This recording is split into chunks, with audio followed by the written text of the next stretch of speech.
여러분 혹시 알바트로스라고 하는 새에 대해서 들어보신 적이 있으십니까? 저도 오늘 처음 안 것은 골프를 치시는 분들이 버디, 이글 그 다음이 알바트로스다라고 하는 말을 오늘 처음 알았습니다. 저도. 우리 알바트로스라고 하는 이 새는 지구상에서 가장 높이 그리고 가장 멀리 날아갈 수 있는 새라고 합니다. 그런데 알바트로스를 일명 또 바보새라고 부르기도 합니다. 왜냐하면 3m가 넘는 이 큰 날개를 가지고 있음에도 불구하고 몸의 균형이 맞지 않아서 평소에는 잘 날지를 못한다고 합니다.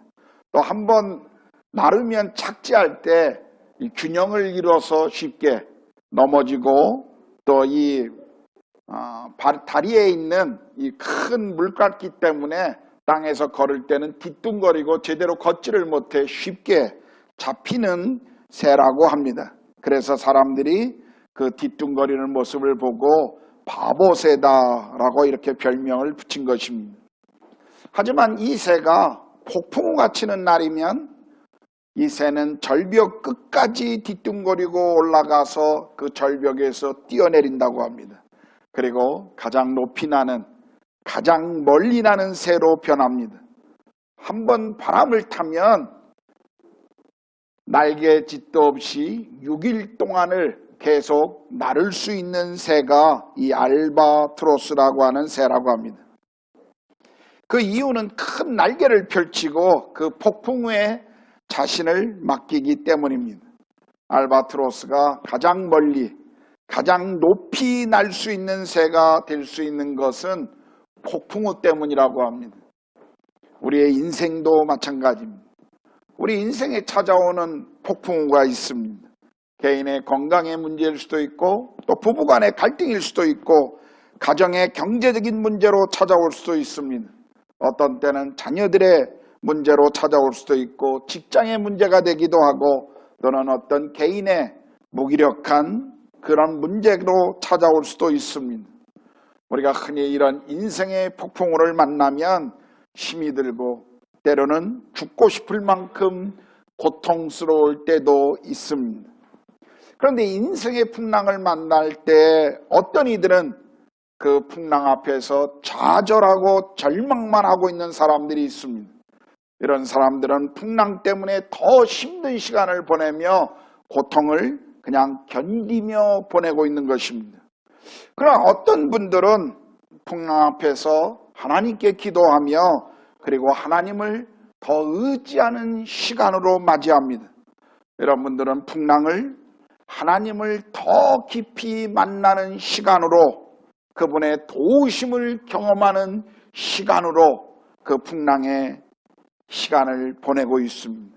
바보새가 풍랑으로 인하여 폭풍으로 인하여 더 높이 더 멀리 날 수 있었던 것처럼 때로 우리에게 풍랑은 인생에서 더 멋진 미래를 보여줄 때도 있습니다. 오늘 우리가 읽었던 본문은 폭풍우 앞에 선 바울의 모습을 보여주고 있습니다. 사도행전 27장은 바울이 로마로 가는 여정을 설명해 주고 있습니다.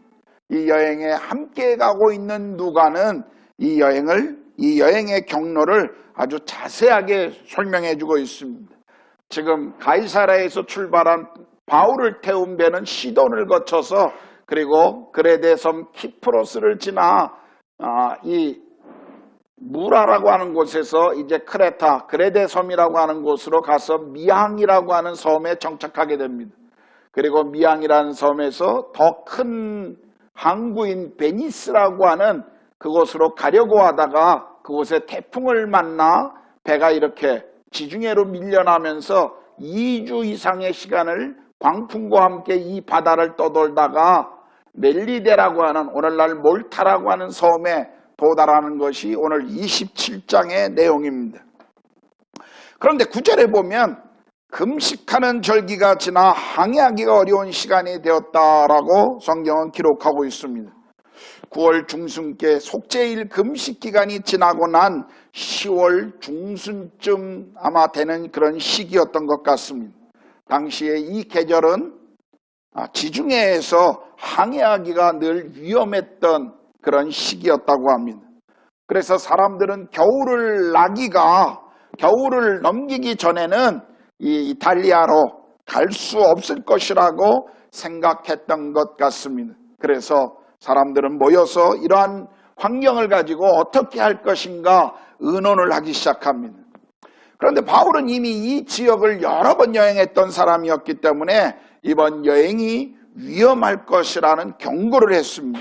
그러나 백부장은 바울의 말을 경청하기보다는 더 많은 경험을 가지고 있다라고 생각했던 선주나 선장의 말을 따르게 됩니다. 그리고 다가오는 겨울을 지내기 위해 더 편한, 더 큰 베니스라고 하는 항구로 갈 것을 결정합니다.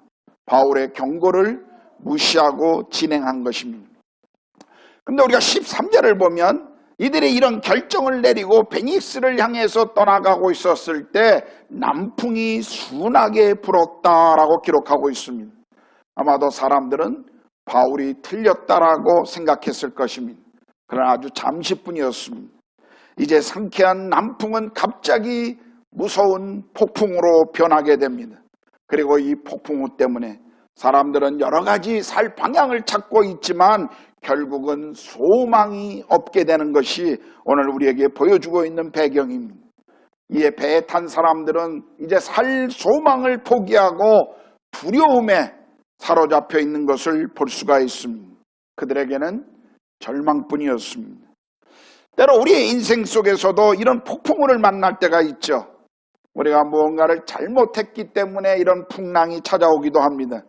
그러나 대부분의 경우에는 우리의 어떤 잘못과도 상관없이 우리 인생에 찾아오는 풍랑이 있을 수가 있습니다. 무슨 이유든지 우리 인생에 폭풍우가 찾아오는 시간은 있습니다. 어떤 분은 아마 마음속에 이렇게 저에게 질문할지 모르겠습니다.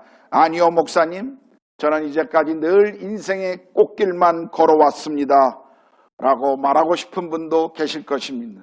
기다리십시오. 풍랑은 반드시 올 겁니다. 여러분에게도 폭풍우는 반드시 찾아오게 될 것입니다. 자, 그렇다면 우리 인생에 어떤 시간이든 찾아올 수 있는 이 폭풍우의 속에서 우리는 무엇을 배워야 할까요? 오늘 이 폭풍우 가운데 서 있는 무리들과 바울을 통해서 우리가 배워야 할 것은 무엇입니까? 첫 번째로 우리는 하나님의 약속을 신뢰해야 합니다. 우리 23절 24절을 보면 내가 속한 바 곧 내가 섬기는 하나님의 사자가 어젯밤에 내 곁에 서서 말하되 바울아 두려워하지 말라. 네가 가이사 앞에 서야겠고 또 하나님께서 너와 함께 항해하는 자를 다 내게 주셨다 하였으니. 여러분, 바울이 풍랑 가운데서도 평안할 수 있었던 이유는 주님의 약속을 듣고 있었기 때문이었습니다. 바울은 이 어려운 상황 가운데서 하늘과 땅을 지으신, 그리고 바람과 파도를 지으신 그 하나님 앞에 집중하고 있었던 것입니다. 그리고 바울은 그 하나님의 음성을 들을 수 있는 귀를 가지고 있었습니다. 우리가 25절을 보게 되면 거세게 몰아치는 풍랑 속에서 바울이 외치는 메시지, 여러분이여 안심하라. 나는 내게 말씀하신 그대로 되리라고 하나님을 믿노라. 바울이 풍랑 속에서 담대하고 평안을 가질 수 있었던 것, 그것은 하나님의 약속의 말씀을 붙들고 서 있었기 때문이었습니다. 우리의 신앙은 때로 풍랑 속에서 비로소 드러날 때가 많이 있습니다. 평상시 순탄할 때는 우리의 신앙을 제대로 할 수가 없습니다. 그러나 위기가 찾아올 때 우리의 신앙의 깊이를 비로소 발견하게 될 때가 참 많이 있다는 것을 우리는 알고 있습니다. 여러분, 빙점이라고 하는 소설을 쓴 일본의 미우라 아야코라고 하는 작가가 있었습니다. 요즘 젊은이들은 잘 모르지만 제 세대에는 영화로도 나왔고 또 아주 이렇게 많이 소개되었던, 꼭 읽어야 해야만 했던 소설 중에 하나였습니다. 미우라 아야코, 그리스도인이었습니다.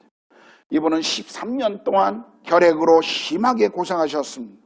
결혼 이후에도 암에 걸려서 아주 오랫동안 고생하신 분이셨습니다. 그런데 미우라 아야코는 이런 고백을 했어요. 그가 아파서 고생하면서도 그가 고백한 것이 무엇이냐면 아프기 때문에 드리는 기도가 있고 아프기 때문에 들을 수 있는 말씀이 있다라고 그녀는 고백한 것입니다. 무슨 말인지 이해가 되십니까? 우리가 아프지 않고는 주님 앞에 기도할 수 있는, 그리고 주님이 말씀하는 것을 들을 수 있는 기회가 없다라는 것입니다. 아프기 때문에 그런 기회가 우리에게 찾아온다라는 것입니다. 그녀가 마지막 세상을 떠나기 전에 노트에 적어놓은 주님께 드리는 기도가 있었습니다. 하나님, 당신이 하시는 일은 언제나 옳습니다. 왜냐하면 당신은 나보다 나를 더 사랑하시고 나보다 나를 더 잘하시기 때문입니다. 그렇습니다. 삶에서 우리가 원하는 대로 우리의 인생이 흘러가지 않는다 할지라도, 우리가 드리는 기도처럼 그 기도대로 이루어지지 않더라도 하나님이 우리의 삶의 최선으로 우리의 삶을 인도하신다는 사실을 우리는 신뢰해야 합니다. 아십니까? 하나님께서는 그리스도인들의 인생에 풍랑이 없을 것이라고 약속한 적이 없습니다. 다만 풍랑 가운데 내가 너와 함께 하겠노라고 약속하셨습니다. 기억하십시오. 우리 인생의 풍랑은 반드시 찾아올 것입니다. 고통스럽고 눈물 날 것입니다. 때로는 포기하고 싶기도 할 것입니다. 그러나 풍랑 가운데 잊지 마십시오. 주님은 그때도 여러분과 함께 할 것이고 그분이 여러분에게 주신 약속은 변하지 않을 것입니다. 우리는 그 말씀을 붙들고 그분을 신뢰해야 합니다. 여러분, 이 풍랑 속에서 바울이 끝까지 주님을 신뢰할 수 있었던 이유가 무엇입니까? 바울은 계속 하나님과 개인적이고 친밀한 교제를 가지고 있었습니다. 바울은 계속 하나님의 음성을 듣고 있었습니다. 하나님께서 자신에게 모든 사람의 생명과 안전을 책임지게 하시겠다라는 말씀을 들었을 때 바울은 절망할 이유가 없었습니다.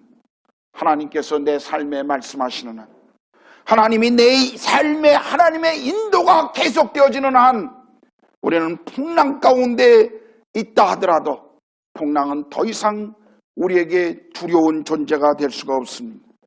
그러므로 여러분, 풍랑이 찾아올 때 두려워하거나 염려하지 말고 주님 앞에 나아가십시오. 주님께 기도하십시오. 그리고 그분의 음성을 들으십시오. 어려움이 찾아올 때 살아계신 주님과 우리가 교제할 수 있다면 그것은 더 이상 우리에게 절망이 아닙니다. 우리가 주님을 만나고 있다면 풍랑의 그 시간도 우리에게는 희망이요, 우리에게는 더 나은 하나님의 능력을 보여주는 시간이 된다는 사실을 우리는 믿어야 할 것입니다. 그래서 우리가 매일 성경을 읽고 기도하는 이 경건의 시간을 갖는 중요성이 여기에 있는 것입니다. 매일 하나님의 음성을 들을 수 있는 사람들은 뜻하지 않게 불어오는 풍랑 속에서도 소망을 여전히 가질 수 있기 때문입니다. 여러분은 성경을 통해 하나님께서 여러분에게 말씀하시는 것을 매일 그리고 매 순간 듣고 계십니까? 우리가 풍랑 속에서 배워야 할 두 번째는 자신의 존재 이유를 발견해야 합니다. 자신이 무엇 때문에 이 세상에 살고 있는지, 또 무엇을 위해 사는지를 아는 사람은 이 고난과의 싸움에서 의미를 발견할 수가 있습니다. 내가 고생하고 있다는 사실도 괴롭지만 왜 이런 고생 가운데 내가 머물고 있는지를 모를 때 우리는 종종 더 힘이 듭니다. 자신이 왜 살아야 하는지, 내가 왜 여기 머물고 있는지를 알고 그 삶에 자신을 들이고 있는 사람들, 그들은 풍랑의 한가운데서도 그 풍랑을 극복할 수 있는 힘의 근원을 아우러 가지고 있는 사람들입니다. 여러분, 24절을 보십시오. 바울은 하나님의 말씀을 통해서 풍랑 속에서 자신의 존재 이유를 확인하고 있습니다. 바울은 이 풍랑 가운데서 자신이 반드시 가이사 앞에 서게 될 것이라고 하는 것을 알고 있었습니다. 바울은 자신이 전하는 이 복음의 위대한 가업을 위해서 하나님께서 그의 생명을 지키시고 로마의 가이사 앞에 서게 할 것이라고 하는 이 약속을 그는 붙들고 있었습니다. 그리고 이 배에 있는 모든 사람들의 생명을 바울에게 맡겼다는 것을 바울은 알고 있었습니다. 바울은 자신이 할 일이 있다는 것을 알았고 하나님이 자기에게 맡겨준 사명이 있다는 것을 알았기 때문에 그 일 가운데 그는 풍랑 속에서도 견디고 담대할 수가 있었던 것입니다. 오늘 본문을 보십시오. 바울은 죄인의 몸으로 호송되고 있었지만 그러나 이 배의 실제적인 지도자는 바울이었습니다. 이 배에 있는 모든 사람들의 생명과 안전을 책임지고 있는 지도자가 바로 바울이었습니다. 여러분, 사명이 지도자를 만드는 것입니다. 성경에 나타난 모든 하나님의 사람들, 그들은 자신이 이 땅에 왜 존재하고 하나님이 자기에게 맡겨진 일이 무엇인가를 분명히 알고 있었던 사람들이었습니다. 그렇다면 여러분은 오늘 여러분의 존재의 이유를 알고 계십니까? 왜 사는지 그 이유를 알고 계십니까? 왜 내가 열심히 일하고 왜 열심히 공부해야 하는지 그 이유를 여러분 발견하셨습니까? 그리스도인으로서 내가 오늘 살아가는 이유가 무엇인지 자신의 존재 이유를 알고 지금 주님이 왜 나를 이곳에 두셨는지를 아는 사람들에게는 풍랑 속에서도 노래할 수 있는 그 능력을 가지고 있는 것입니다. 그럼 중국 우한에 이 코로나 바이러스 발병을 처음 알린 의사를 알고 계시죠? 리월량. 그는 우한 기독교회의 그리스도인이었습니다. 아주 신실한 기독교인이라고 알려져 있습니다. 그는 환자를 치료하다가 바이러스에 전염되어 안타깝게도 지난 2월 7일 하나님의 부르심을 받았습니다. 전 세계 지금 의사들이 이 사람의 죽음을 애도하고 함께하고 있습니다. 그런데 중국 우한에 함께 신앙생활을 했던 친구 의사가 그를 애도하며 썼던 시가 지금 SNS에서 돌고 있습니다. 제가 여러분에게 한번 들려드리겠습니다. 나는 영웅이 되고 싶지 않습니다. 나에게는 부모님이 있고 자녀도 있습니다. 곧 해산하려 하는 부인도 있고 많은 환자가 있습니다.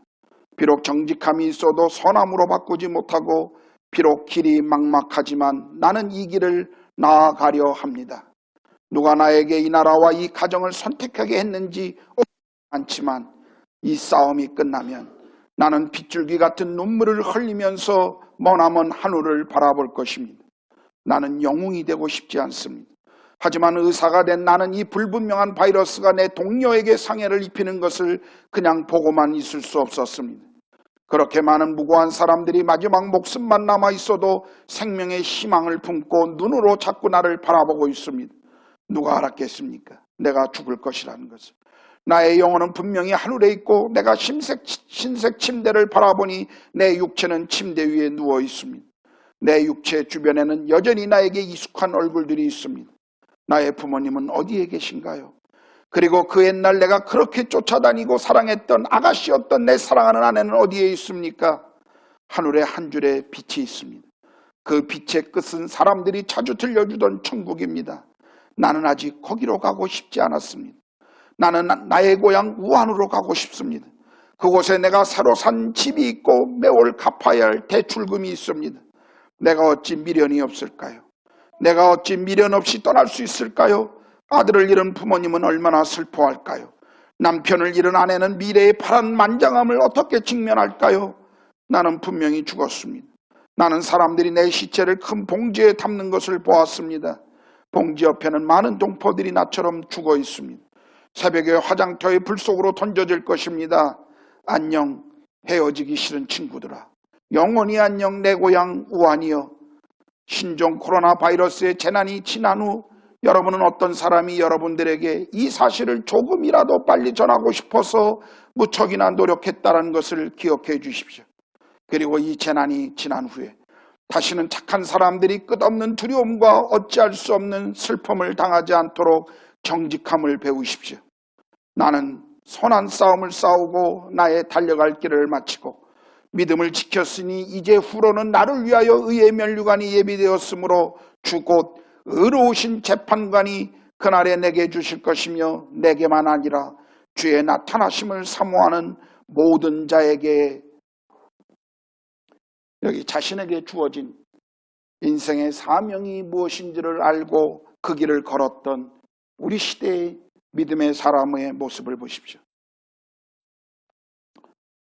하나님이 무엇 때문에 나를 여기에 두고 계시는지, 어떤 이유로 지금 이 시간 여기에 나를 두고 계시는지 그 사명을 발견하는 사람들, 풍랑 속에서도 평안함과 담대함을 가지고 그 길을 걸어갈 수 있습니다.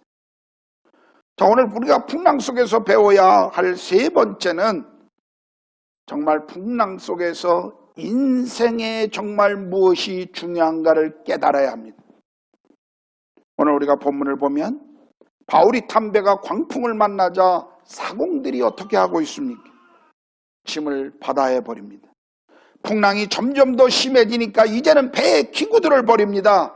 나중에는 심지어 먹어야 할 밀, 그리고 로마에 수송해야 될 그 밀을 바다에 버려 배를 가볍게 합니다.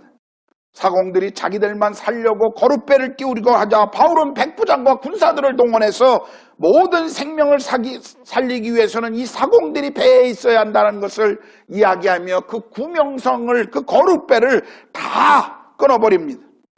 왜 이렇게 하는 것입니까? 살기 위해서입니다. 풍랑이 거세질 때 가장 소중한 것은 생명입니다. 생명을 구하기 위해서 불필요한 것들은 다 바다에 버린 것입니다. 오늘 본문은 우리에게 무엇을 보여주고 있습니까? 종종 사람들은 풍랑이 오기 전에는 인생에 무엇이 가장 중요한 가치인지를 모르고 산다는 것입니다. 인생의 우선순위를 잊어버리고 살 때가 많습니다. 당연히 옆에 있을 줄 알았던 남편이나 아내를 잃고 나서야 비로소 남편과 아내의 소중함을 사람들이 깨닫습니다. 그때 비로소 남편과 아내가 당연히 내 옆에 있는 것이 당연한 것이 아니라 나의 삶에 너무나도 귀한 존재였다는 것을 그때 비로소 깨닫습니다. 몸에 이상이 왔을 때 비로소 건강이라는 것이 당연한 것이 아니라는 것을 깨닫습니다. 자녀들이 떠나고 난 이후에 자녀들과 함께 시간을 보냈던 것이 얼마나 인생에 중요한 것인가를 그때 깨닫게 됩니다. 왜 그렇습니까? 우리에게는 성공의 길을 달려갈 때 더 위험한 시간들이 많다는 것을 알아야 합니다. 그래서 옛 지혜자는 위험한 길에서 넘어지는 사람은 별로 없다. 오히려 평탄한 길에서 사람들은 쉽게 넘어진다라고 말했습니다. 어떤 의미에서? 우리들이 풍랑을 만나고 나서야 정말 우리 인생에 무엇이 중요한가를 알게 됩니다. 폭풍과 와야 우리의 신앙이 얼마나 소중하다는 것을 깨닫습니다. 인생의 풍랑 가운데 머물러 봐야 함께 가는 공동체가 얼마나 귀한지를 사람들은 발견하게 됩니다. 그래서 예수님께서는 우리 인생의 가장 중요한 것이 무엇인지를 우리에게 말씀해 주시죠. 마태복음 6장 33절입니다. 너희는 먼저 그의 나라와 그의 의를 구하라. 그리하면 이 모든 것을 너희에게 더하시리라. 예수께서 우리의 삶의 진정한 가치, 우선순위를 두고 살아야 할 것이 하나님의 나라와 그의 의를 구하시는 것이라고 말씀하셨습니다. 우리가 우선순위를 두고 살아가야 할 것은 보이는 것이 아니라 보이지 않는 것들입니다. 그것은 영원한 생명이요, 그리고 하나님의 나라에 관한 것입니다. 여러분, 우리 인생의 우선순위가 무엇입니까? 성경은 우리 인생의 우선순위의 첫 번째가 하나님과 우리의 관계라고 말합니다. 하나님과의 만남, 그것이 우리의 인생의 첫 번째 우선순위입니다. 그리고 자신과 아내와 자녀들, 그리고 그 다음이 직장, 그리고 여가 생활인 취미입니다. 그런데 대부분의 사람들이 거꾸로 살아가고 있습니다. 대부분의 사람들이 이 우선순위에서 거꾸로 살아가요. 마치 취미를 즐기기 위해서, 여가를 즐기기 위해서 일하는 것 같고, 그것을 위해서 몸을 해치고 있고, 자녀들과 가정의 시간들을 다 포기하고 있고, 하나님과의 관계와 그분의 만남을 다 뒤로 한 채 그렇게 살아갈 때가 얼마나 많은지 모릅니다. 어떤 의미에서 우리는 정신 차리기 위해서 때로 우리 인생에 폭풍우가 필요하다는 것을 압니다. 그래서 하나님께서 종종 우리에게 인생의 폭풍우를 허락하시면서 고난을 경험하게 하시는 것입니다. 폭풍우가 오는데 우리가 이것을 깨닫지 못한다면 그 사람은 풍랑으로 인해 자초할 수밖에 없을 것입니다. 그러므로 여러분의 인생에 정말 중요한 것이 무엇인지를 생각하십시오. 여러분의 인생에 정말 가치가 있고 여러분의 인생에 시간을 드리는 정말 중요한 것이 무엇인지를 생각하십시오. 그리고 그 우선순위에 여러분의 인생의 방향과 시간을 맞추십시오. 설교를 마치겠습니다. 오늘 우리는 바울의 여행을 보았습니다. 때로 우리의 인생도 이와 같지 않습니까? 우리도 삶의 목적지를 정하고 그 목적지를 향해 항해를 시작합니다. 때로는 순풍이 불어옵니다. 인생에 편안한 때가 있습니다. 때로는 속도를 내어 빨리 배가 전진하며 마치 성공이 눈앞에 잡을 그 앞에 있는 것처럼 보일 때가 있습니다. 그런데 또 어떤 때는 너무나 답답하리만큼 우리의 인생의 배는 천천히 갑니다. 그러다가 어느 날 광풍을 만나면 그 광풍 가운데 인생을 포기하고 싶은 절망적인 상태가 되기도 합니다. 예수 믿지 않는 사람만 풍랑을 만나는 것이 아닙니다. 예수 믿는 사람도 풍랑을 만납니다.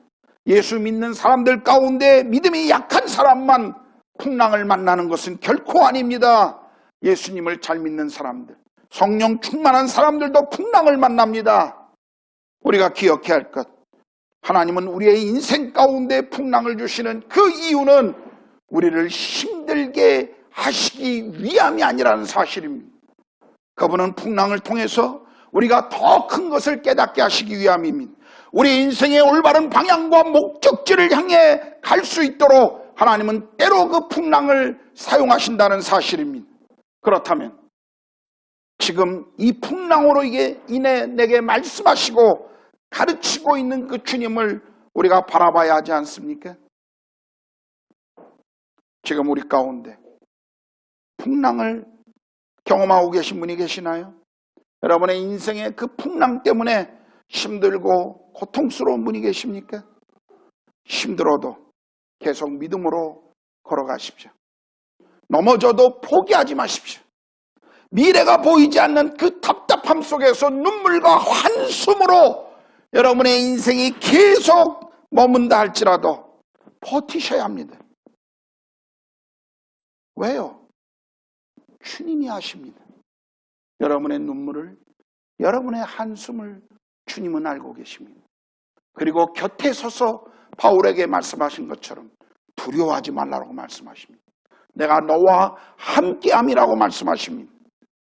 여러분, 시편 기자는 시편 107편 23절에서 30절까지 이렇게 노래했습니다.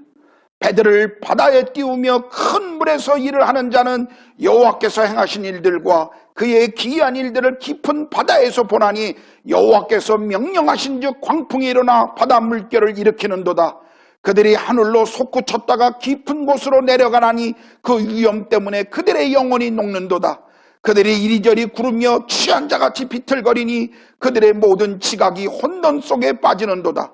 이에 그들이 그들의 고통 때문에 여호와께 부르짖으며 그가 그들의 고통에서 그들을 인도하여 내시고 광풍을 고요하게 하사 물결도 잔잔하게 하시는도다.